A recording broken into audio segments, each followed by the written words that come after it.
উপস্থিতি, আপনারা সবাই জানেন সেই আন্দোলনের শুরু থেকে জুলাই বিপ্লব এবং আগস্টের যেই গণ অভ্যুত্থান হয়েছে, সারা বাংলার আপামর তাওহীদি জনতা, ছাত্র সমাজ এবং কি সকল মানুষ ফ্যাসিবাদের বিরুদ্ধে লড়াই করেছে, ঠিক কিনা?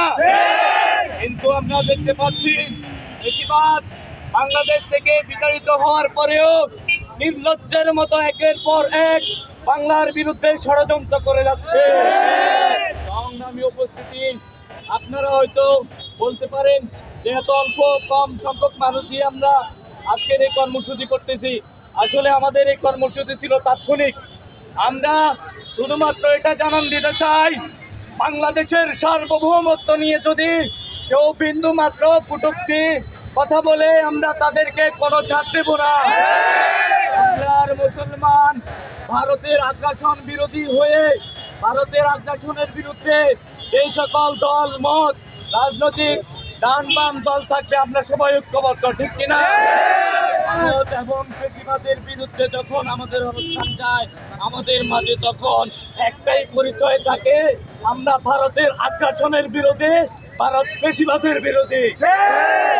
উপস্থিতি, আপনারা জানেন বাংলাদেশ সরকার শেখ হাসিনা বাংলাদেশের সরকার নামে ছিল, কামে না।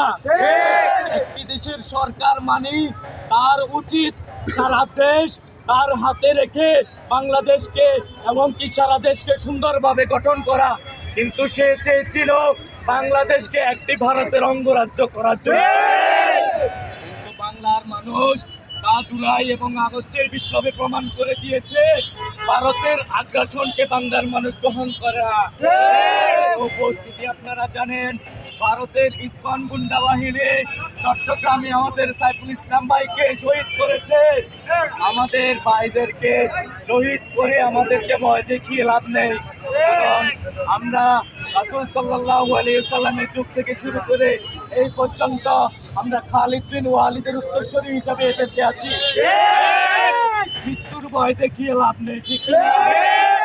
উপস্থিতি, সংক্ষিপ্ত বক্তব্য, এখানে বেশি কথা বলার সময় নেই। আজকে আমরা যেই কর্মসূচিতে অংশগ্রহণ করেছি, আপনারা জানেন আমাদের ফেনীর বিলোনিয়াতে ভারতীয় আগ্রাসন, ভারতীয় ইসকন বাহিনী, উগ্রবাদী হিন্দুত্ববাদীরা বিভিন্ন উস্কানিমূলক বক্তব্য দিয়ে আমাদেরকে উস্কাতে চাচ্ছে, ঠিক কিনা?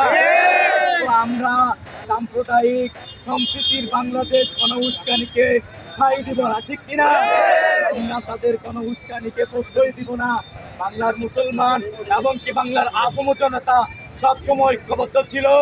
আমরা আমাদের বুদ্ধিমত্তা দিয়ে কাজ করব, কারো উস্কানিতে কখনো পা দেওয়া যাবে না।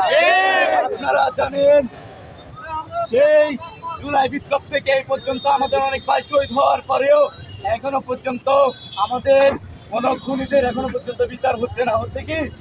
আমরা বাংলাদেশকে এখনো পর্যন্ত পরিবর্তন করতে পারিনি। যতই আপনি বলেন যে স্বাধীন হয়েছে, আমরা কিন্তু এখনো ভারতের আগ্রাসন থেকে স্বাধীন হতে পারিনি।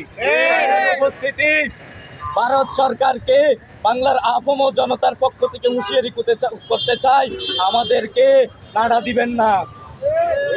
বেঙ্গুল চিনেন আপনারা?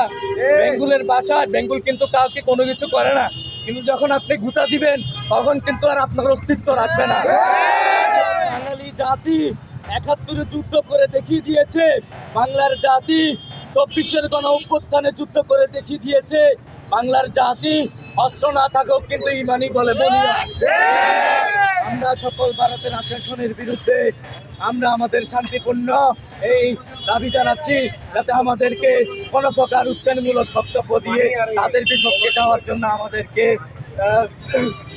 বাধ্য যাতে না করে। এই বলে আমার সংক্ষিপ্ত বক্তব্য এখানে শেষ করছি।